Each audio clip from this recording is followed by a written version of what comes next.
ಏನೋ ನಿತ್ಯನ ಹೊಸದಾಗಿ ನೋಡೋ ಥರ ನೋಡ್ತಾ ಇದ್ಯಾ? ಲೇ ನಾಣಿ ಸರ್, ಈ ಕವರ್ ಏನ್ ನೋಡು.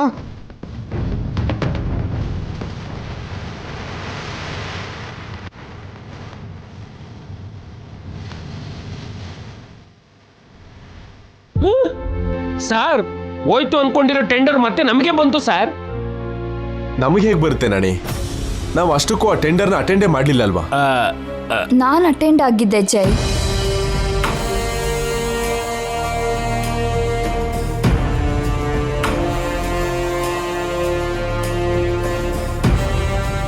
Thank you very much madam. ಇಷ್ಟೊತ್ತು ಟೆಂಡರ್ ಹೋಯ್ತು ಅಂತ ತುಂಬಾ ಬೇಜಾರು ಮಾಡ್ಕೊಂಡಿದ್ದೆ. ನಿಮ್ಮಿಂದ ಮತ್ತೆ ಟೆಂಡರ್ ನಮಗೆ ಸಿಕ್ತು. ಸಾರ್ನ ಗೆಲ್ಲಿಸ್ಬಿಟ್ರಿ ನೀವು.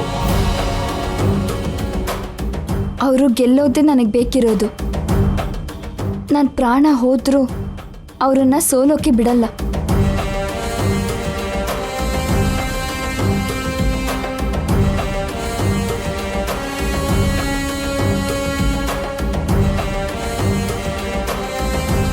ಹೌದು, ಟೆಂಡರ್ ಹೋಗ್ತೀನಿ ಅಂತ ಹೇಳಿ ನೀವು ಎಲ್ಲಿಗೆ ಹೋಗಿದ್ರಿ ಜೈ? ಟೆಂಡರ್ಗಿಂತ ಮುಖ್ಯವಾಗಿರೋ ಕೆಲಸ ಏನ್ ಕಂದ? ಹಾ ಕೇಳಿ, ಏನೋ ನಿತ್ಯದಿಂದ ಸಮಸ್ಯೆ ತೀರ್ತೆ ಹೊರತು ಇಲ್ಲ ಅಂದಿದ್ರೆ ನಮ್ಗೆ ಎಷ್ಟು ಕೋಟಿ ನಷ್ಟ ಆಗ್ತಿತ್ತು. ಅಷ್ಟಕ್ಕೂ ಎಲ್ಲಿಗೆ ಹೋಗಿದ್ರಿ ನೀವು? ಅದು ಸರ್, ಸಾರು ನಾನು ಸ್ಕೂಲ್. ನಾಣಿ, ಥ್ಯಾಂಕ್ ಯು ನಿತ್ಯ. ಇದೇನ್ ಜೈ, ಅವಳು ಇಷ್ಟು ದೊಡ್ಡ ಸಹಾಯ ಮಾಡಿದ್ರೆ ಥ್ಯಾಂಕ್ಸ್ ಹೇಳಿ ಸುಮ್ಮನಾಗ್ತೀಯಾ? ಹೊರಗಿನ ವ್ಯಕ್ತಿಗೆ ಹೇಳ್ದ ಹಾಗೆ ನೀನು ನಿತ್ಯಾಗೆ ಥ್ಯಾಂಕ್ಸ್ ಹೇಳೋದಲ್ಲ ಕಂದ. ಅವಳ ಕತ್ತಿಗೆ ತಾಳಿ ಕಟ್ಟಬೇಕು.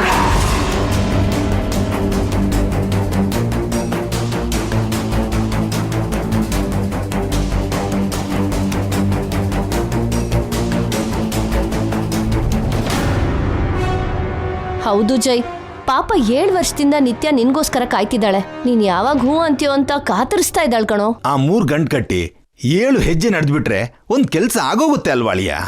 ಅದಕ್ಕೆ ಇಷ್ಟೆಲ್ಲ ಯಾಕೆ ಯೋಚನೆ ಮಾಡ್ತಿದ್ಯಾ?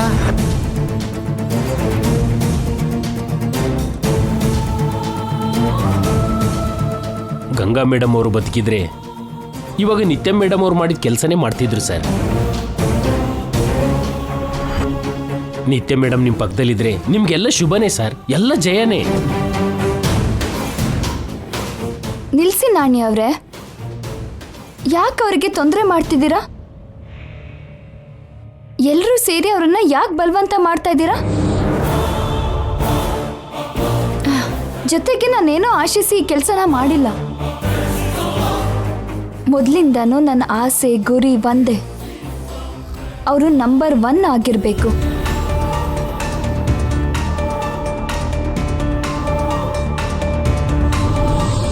ಅವ್ರನ್ನ ನಾನು ಮದುವೆ ಮಾಡ್ಕೋಬೇಕು ಅಂದ್ಕೋತಿರೋದು ಕೂಡ ನಂಬರ್ 1 ಆಗೋದಕ್ಕೆ. ಇವಾಗ ನಮ್ಮ ಮದುವೆ ಆಗಲಿಲ್ಲ ಅಂದರೂ ಅವರು ನಂಬರ್ 1 ಆಗೇ ಇರಬೇಕು. ನೋಡ್ದ್ಯಾ ಜೈ, ನಿತ್ಯಾಗೆ ನೀನಂದ್ರೆ ಎಷ್ಟಿಷ್ಟ. ನಿನ್ನ ದೊಡ್ಡ ಸ್ಥಾನದಲ್ಲಿ ನೋಡ್ಬೇಕು ಅಂತ ಆಸೆ ಪಡ್ತಿದ್ದಾಳೆ. ನಿನ್ ಹೆಂಡತಿ ಸ್ಥಾನದಲ್ಲಿ ನಿತ್ಯನ ನೀನ್ ನೋಡ್ಲಿಲ್ವ ಜೈ? ಕಂದ, ದೇವ್ರು ನಮ್ಮಿಂದ ಒಂದನ್ನ ಕಿತ್ಕೊಂಡ್ರೆ ಇನ್ನೊಂದನ್ನ ಕೊಡ್ತಾನೆ ಅಂತಾರೆ. ಗಂಗಾನ ಕರ್ಕೊಂಡು ಹೋಗಿ ನಿತ್ಯನೇ ಕೊಟ್ಟಿದ್ದಾನೆ. ಇಲ್ಲ ಅನ್ಬೇಡ ಕಂದ. ಅತ್ತೆ ಪ್ಲೀಸ್, ಅವ್ರಿಗೆ ತೊಂದರೆ ಕೊಡಬೇಡಿ ಅಂತ ಹೇಳ್ದೆ ಅಲ್ವಾ? ನೀನಿರು ನಿತ್ಯ, ನಿನ್ ನೋವ್ನ ನಮಗ್ ನೋಡಕ್ಕಾಗ್ತಿಲ್ಲ. ನಾನೇನೋ ನೋವು ಮಾಡ್ಕೋತಿಲ್ಲ ಚಿಕ್ಕಮ್ಮ.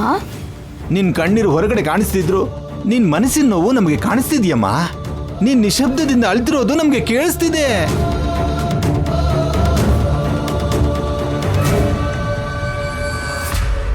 ನನಗೆ ನೋವಾಗ್ತಿದೆ ಅಂತ ಅವ್ರಿಗೆ ನೋವು ಕೊಡೋಕ್ಕಾಗಲ್ಲ ಅಲ್ವಾ ಚಿಕ್ಕಪ್ಪ? ಈಗಾಗಲೇ ತುಂಬಾ ತಡ ಆಗೋಗಿದೆ ಸರ್. ನೀವು ಈ ಶುಭ ಕಾರ್ಯಕ್ಕೆ ಒಪ್ಕೊಂಡ್ರೆ ಈ ಮನೆ ಮತ್ತೆ ಸಂತೋಷದಿಂದ ತುಂಬೋಗುತ್ತೆ ಸರ್. ನನ್ನ ಮಾತು ಕೇಳಿ ಸರ್. ನೀವು ಕೂಡ ಏನ್ ನಾಣಿ ಅವ್ರೆ, ಅವರು ಏನು ಕೆಲಸ ಮಾಡಬೇಕೋ, ಅವ್ರಿಗೆ ಏನು ಬೇಕೋ ಅವ್ರಿಗೆ ಗೊತ್ತು.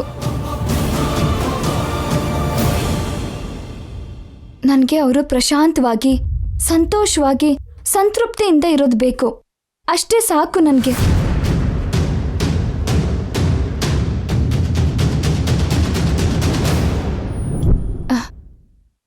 ಬರ್ತೀನಿ.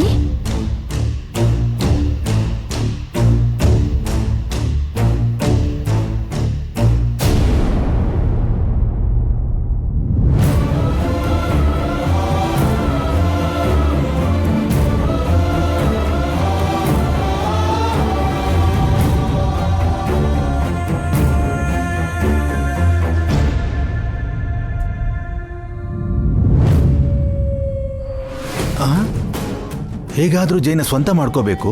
ಪಡಬಾರ್ದ ಕಷ್ಟಪಡ್ತಿರೋ ನಿತ್ಯನೇನ ಹೀಗೆ ಮಾತಾಡ್ತಿರೋದು? ಅವಳ ಮಾತು ಹಿಂದಿರೋ ಮರ್ಮ ಇನ್ನೇನೋ ಇದೆ.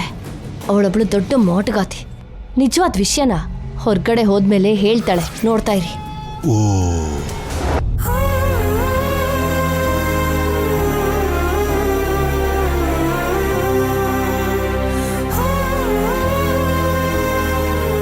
ಅಮ್ಮ, ನೀನ್ ನನ್ ತಿನ್ಸ್ತ್ಯಾ? ಏ ನಿನ್ ಕೈ ಇದೆಯಲ್ವಾ, ತಿನ್ನಕ್ಕಾಗಲ್ವಾ? ಹೋಗ್ಲಿ ಬಿಡು ಅಬ್ಬಿ, ಅವಳೇನೋ ಆಸೆ ಪಡ್ತಿದ್ದಾಳೆ. ಅದಾಗಲ್ಲಮ್ಮ, ನೀನ್ ಕೂಡ ಊಟ ಮಾಡ್ಬೇಕಲ್ಲ. ದಿವ್ಯಾಗೆ ತಿನ್ಸಿದ ಮೇಲೆ ನಾನು ತಿಂತೀನಿ ಬಿಡು. ಹಾಗಾದ್ರೆ ನೀ ದಿವ್ಯಾಂಗ್ ತಿನ್ಸು, ನಾನ್ ನಿನಗ್ ತಿನ್ನಿಸ್ತೀನಿ. ನೀನ್ ತಿನ್ಬೇಕಲ್ವೇನೋ? ನೀನ್ ತಿನ್ಮೇಲೆ ನಾ ತಿಂತೀನಮ್ಮ. ನಿನಗ್ ನಾನ್ ತಿನ್ಸ್ತೀನಿ ಅಣ್ಣ.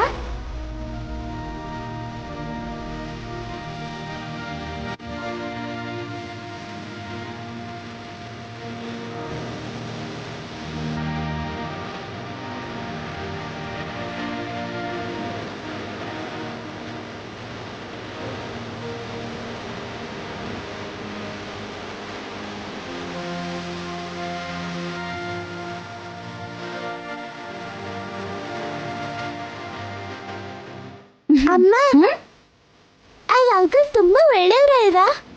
ಯಾವ ಅಂಕಲ್? ಅದೇ ನನ್ಗೂ ಅಣ್ಣಂಗೂ ಸ್ಕೂಲಲ್ಲಿ ಸೀಟ್ ಕೊಡ್ಸಿದ್ರಲ್ವಾ, ಆ ಅಂಕಲ್. ಅವನೇನ್ ನಮ್ಗೆ ಸೀಟ್ ಕೊಡ್ಸಿಲ್ಲ, ಅಮ್ಮನೇ ಸೇರಿಸಿದ್ದು. ಆ ಅಂಕಲ್ ಹೇಳಿದಕ್ಕೆ ಅಲ್ವಾ ನಮ್ಗೆ ಸ್ಕೂಲಲ್ಲಿ ಸೇರ್ಸ್ಕೊಂಡಿದ್ದು. ನಮ್ಗೇನ್ ಮಾರ್ಕ್ಸ್ ಕಡಿಮೆ ಬಂದಿಲ್ಲ, ನಾವೇನ್ ಪೂರ್ ಸ್ಟೂಡೆಂಟ್ ಕೂಡ ಅಲ್ಲ. ಅವ್ನು ಹೇಳ್ದೇ ಇದ್ರು ನಮ್ಮನ್ನ ಸೇರ್ಸ್ಕೊತಿದ್ರು.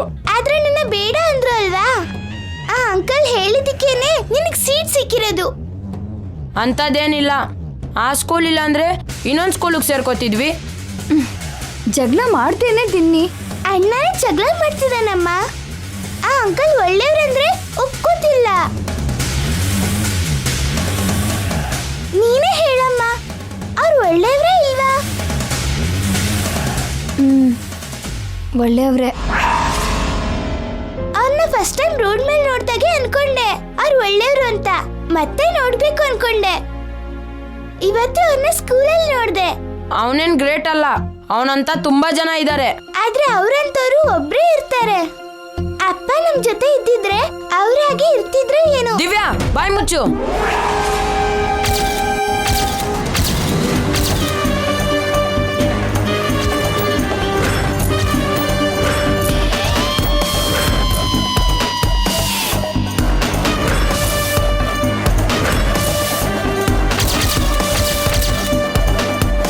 ಅಪ್ಪ ಹಾಗೆ ಸೇರ್ಸಿದ್ರು ಅನ್ನೋ ತಪ್ಪ ಅಮ್ಮ?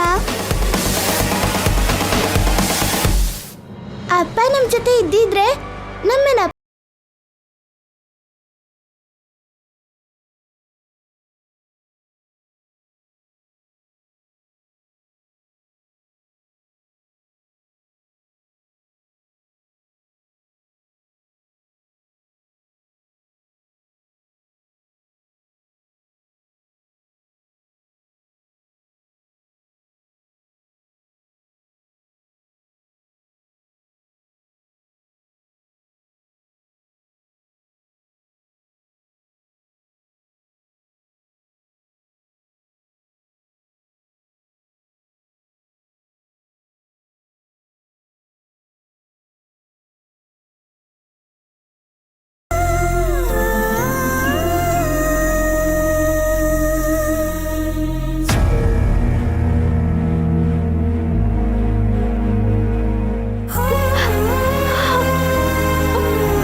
ನೋಡಿದ್ಯಾ, ನಾವು ಬೇಜಾರು ಮಾಡ್ಕೊಂಡ್ರೆ ಅಮ್ಮನೂ ಬೇಜಾರು ಮಾಡ್ಕೋತಾರೆ. ಈಗ ನಾವು ಅಮ್ಮನ ಊಟ ಮಾಡ್ದಿರೋ ಥರ ಮಾಡಿದ್ವಿ. ಸಾರಿ ಅಣ್ಣ. ಅಮ್ಮ ಬೇಜಾರಾಗೋ ಹಾಗೆ ನಾವು ಯಾವತ್ತೂ ನಡ್ಕೋಬಾರ್ದು ದಿವ್ಯಾ.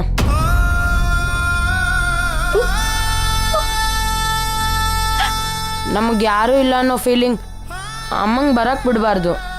ಅಮ್ಮಂಗೆ ನಾವು ಇದೀವಲ್ಲ. ಹೌದು ಅಣ್ಣ, ಆದ್ರೆ ಅಂಕಲ್ ಒಳ್ಳೆಯವರಲ್ವಾ? ಅವ್ನು ಎಂಥವನಾದ್ರೆ ನಮಗೆ ಯಾಕೆ? ಅವ್ನು ನಮ್ಗೇನೂ ಅಲ್ಲ.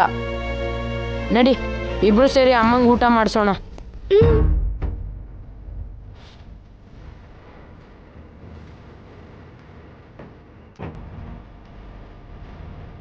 ಅಪ್ಪ ನಮ್ ಜೊತೆ ಇದ್ದಿದ್ರೆ ನನ್ನ ಅಪ್ಪನೇ ಸ್ಕೂಲ್ಗೆ ಸೇರಿಸಿದ್ರಲ್ವಾ?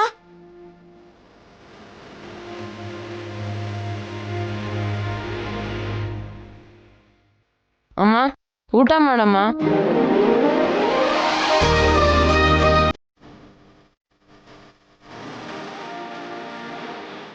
ಸಾರಿ ಅಮ್ಮ, ತಿನ್ನಮ್ಮ.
ಹೇಳಿದ್ನಲ್ಲ, ಅವಳು ಹೊರಗಡೆ ಹೋದ್ಮೇಲೆ ನಿಜವಾದ ವಿಷಯ ಗೊತ್ತಾಗುತ್ತೆ ಅಂತ. ನಡಿ ಮತ್ತೆ ಏನ್ ಹೇಳ್ತಾಳೋ ಕೇಳೋಣ.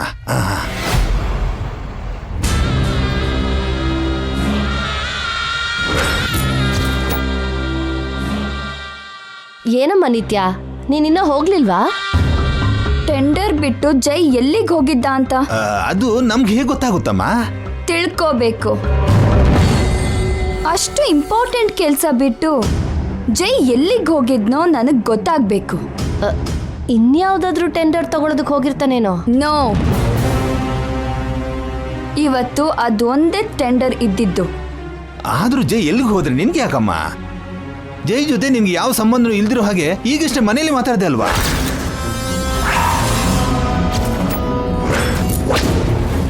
ಅಂದ್ರೆ ನಿನ್ನ ಮಾತಿಗೆ ಅರ್ಥ ಏನು ಅಂತ ನಮ್ಗೆ ಅರ್ಥ ಆಗ್ತಿಲ್ಲ ನಿತ್ಯ. ಹಿಂದೆ ಬಿದ್ದರೆ ಸಿಗೋ ಅಂತವನಲ್ಲ ಜೈ. ಜೈನ ಸೆಂಟಿಮೆಂಟಿಂದ ಹೊಡಿಬೇಕು. ಗಂಗಾ ಹಾಗೆ ಮಾತಾಡಬೇಕು. ಜೈ ನನ್ನ ಬಗ್ಗೆ ಥಿಂಕ್ ಮಾಡಬೇಕು. ಇದೊಂದು ಚಿಕ್ಕ ಸ್ಟ್ರಾಟಜಿ. ಹೌದಾ ಅಮ್ಮ? ನೀನ್ ಹಾಗೆ ಮಾತಾಡಿದ್ದಕ್ಕೆ ನಿನ್ಗೆ ಜೈ ಅಂದ್ರೆ ಇಂಟ್ರೆಸ್ಟ್ ಇಲ್ವೇನೋ ಅಂತ ಜೈ ಅಂದ್ಕೊಂಡ್ರೆ ನಿನ್ಗೆ ಕಷ್ಟ ಆಗುತ್ತೆ ಅಲ್ವಾ? ಅನ್ಕೊಳ್ಳಲ್ಲ, ಅನ್ಕೊಳ್ಳಕ್ಕೆ ಬಿಡಲ್ಲ. ಅಯಸ್ಕಾಂತದ ಹಾಗೆ ಸೆಳಿತೀನಿ. ಆ ಕೆಲಸನ ನನಗೆ ಬಿಟ್ಬಿಡಿ. ಟೆಂಡರ್ ಬಿಟ್ಟು ಜೈ ಎಲ್ಲಿಗೆ ಹೋಗಿದ್ನೋ ಅದನ್ನ ಮಾತ್ರ ನೀವು ತಿಳ್ಕೊಳ್ಳಿ ಸಾಕು. ಸರಿನಮ್ಮ, ತಿಳ್ಕೊಂಡು ಹೇಳ್ತೀವಿ.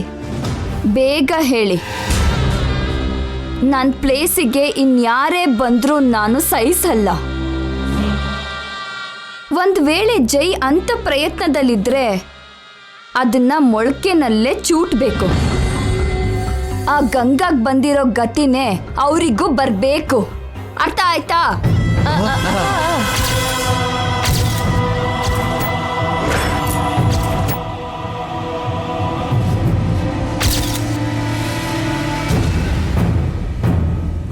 ಅಂದ್ರೆ ನಿತ್ಯ ಉದ್ದೇಶ ಏನ್ ಚಂದ್ರಿಕಾ? ಜೈ ಟೆಂಡರ್ ಬಿಟ್ಟು ಯಾವ್ದಾದ್ರೂ ಹುಡುಗಿನ ಲವ್ ಮಾಡಕ್ ಹೋಗಿದ್ದ ಅನ್ಕೋತಿದ್ದಾಳಾ? ಅದೇ ಅವಳ ಅನುಮಾನ. ಗಂಗಾ ಪ್ಲೇಸ್ಗೆ ಬೇರೆ ಹುಡುಗಿ ಯಾರಾದ್ರೂ ಬಂದ್ಬಿಡ್ತಾಳೇನೋ ಅಂತ ಭಯ ಪಡ್ತಾ ಇದ್ದಾಳೆ. ಆದ್ರೂ ಜೈ ಗಂಗನ್ ಮರ್ತೋಗಿಲ್ಲ ರೀ. ನಿತ್ಯ ಮುಖನ್ ಕೂಡ ನೋಡ್ತಿಲ್ಲ. ಬೇರೆ ಹುಡುಗಿಗೋಸ್ಕರ ಯಾಕೆ ಹೋಗ್ತಾನೆ? ಮತ್ತೆ ಜೈಯಲ್ಲಿ ಹೋಗಿದ ಅಂತ ಆ ನಾಣಿ ಹೇಳಕ್ ಹೋದಾಗ ಯಾಕೆ ತಡದ ಅಂತ. ಅದನ್ ತಿಳ್ಕೊಳ್ಳಿ ಅಂತಾನೆ ನಿತ್ಯ ನಮ್ಗೆ ಹೇಳಿದ್ದು. ನಡೀರಿ ಹೋಗಿ ತಿಳ್ಕೊಳ್ಳೋಣ.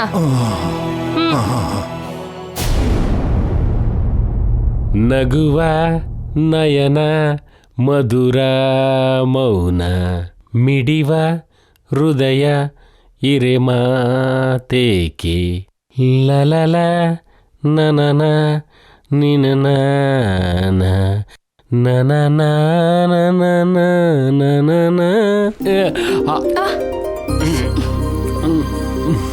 ಸ್ಕೂಲಿಗೆ ಬರಲ್ಲ ಅಂತ ಹೇಳಿದ್ರಿ, ನೇರವಾಗಿ ನಿಮ್ ಸರ್ನೇ ಕರ್ಕೊಂಡ್ಬಂದ್ಬಿಟ್ಟಿದ್ದೀರಾ. ಮತ್ತೆ ನಮ್ ಸಾರ್ ಅಂದ್ರೆ ಏನ್ ಅನ್ಕೊಂಡಿದೀಯೇ?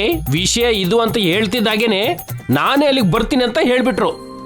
ಜೈ ಸರ್ ಬರ್ತಾರೆ ಅಂತ ನಾನು ಊಹೆನೂ ಮಾಡಿರ್ಲಿಲ್ಲ. ಅದೇ ನಮ್ ಸಾರ್ ದೊಡ್ಡತನ. ಗಜೇಂದ್ರ ಮೋಕ್ಷದ ಬಗ್ಗೆ ನೀನು ಪುಸ್ತಕದಲ್ಲಿ ಓದಿರ್ತೀಯ, ಇವತ್ತು ಕಣ್ಣಾರೆ ನೋಡ್ದೆ. ಗಜೇಂದ್ರನ ಆರ್ತನಾದ ಕೇಳಿ ಆ ಶ್ರೀಯರು ಹೇಗ್ ಬಂದು ನಮ್ ಸಾರ್ ಕೂಡ ಸ್ಕೂಲ್ಗೆ ಹಾಗೆ ಬಂದ್ರು. ಸಾಕ್ ಸುಮ್ನಿರ್ರಿ. ತನ್ ಮಕ್ಳನ್ ಸ್ಕೂಲಿಗೆ ಸೇರ್ಸಿ ಅಂತ ನಮ್ ಜಾನ್ಕಿ ಅದಕ್ಕೆ ನಿಮ್ ಸರ್ನ ಕೇಳಿದ್ರಾ ಏನು? ಕೇಳ್ದನೆ ವರ ಕೊಡೋ ದೇವ್ರ ಕಣೆ ನಮ್ ಜೈ ಸಾರು. ಯಾರನ್ನು ಕೈ ಚಾಚಿ ಏನು ಕೇಳ್ದೇ ಇರೋ ಅಂತ ಗುಣ ಇರೋರು ನಮ್ ಜಾನ್ಕಿ ಅದಕ್ಕೆ ಅವರು. ಏನೇ ನಮ್ಮ ಗಂಗಾ ಮೇಡಮ್ ಅವ್ರಿಗಿಂತ ಅಭಿಮಾನವಂತವ್ರ? ಗಂಗಾ ಮೇಡಮ್ ಅವ್ರಿಗೆ ಕೊಡೋದು ಗೊತ್ತ ಹೊರ್ತು ಕೇಳೋದು ಗೊತ್ತಿಲ್ಲ, ಗೊತ್ತಾ? ನಮ್ ಜಾನ್ಕಿ ಅದಕ್ಕೇನು ಅಷ್ಟೇ. ಒಳ್ಳೆತನ ದಯೆ ಗುಣ ನಮ್ ಅದಕ್ಕೆ ಕೂಡ ಹಾಗೆ ಇದ್ದಾರೆ.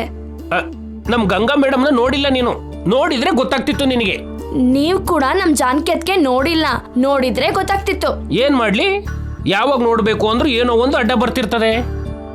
ಹೌದು ಮೀನಾಕ್ಷಿ, ನಮ್ ಕೇಶವ ಎಲ್ಲಿ? ಮಗನೇ ಕೇಶವ. ಪಿತಾಜಿ, ಅಪ್ಪನ ಕಣ್ಣು ನನ್ ಮೇಲೆ ಬಿತ್ತು. ಸ್ಕೂಲಲ್ಲಿ ಜೈ ಅಂಕಲ್ ಮುಂದೆ ಎಲ್ಲ ಹೇಳ್ದೆ ಅಂತ ಇವಾಗ ಅಪ್ಪ ನನ್ ಮೇಲೆ ಕೈ ಮಾಡ್ತಾರೋ ಏನೋ. ಏನೋ ಕೇಶವ, ನಿಮ್ಮಪ್ಪ ಕರಿತಿದ್ದಾರೆ, ಬಾರೋ.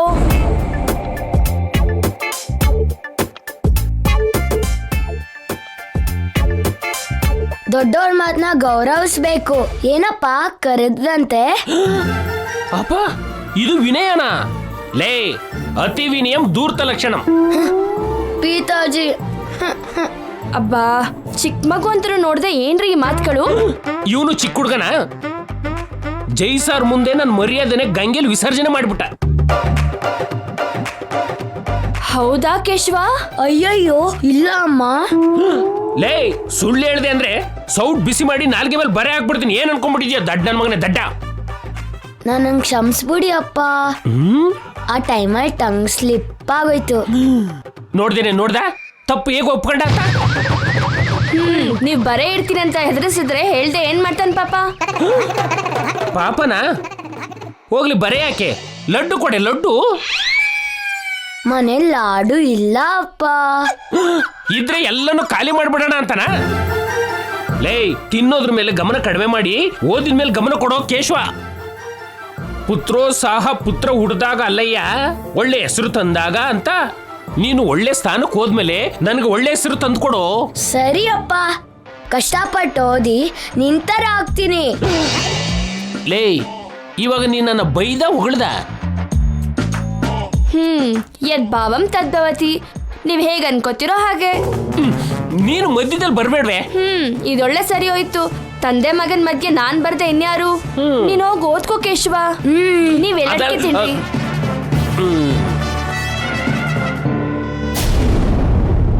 ಹೌದಾ, ನೀನ್ ಹೋಗಿದ್ದು ಆ ಮಕ್ಳ ಹತ್ರನಾ? ಆ ಮಕ್ಕಳೇ ಅಂತ ನನಗೆ ಮೊದಲೇ ಗೊತ್ತಿರ್ಲಿಲ್ಲ ಅಜ್ಜಿ.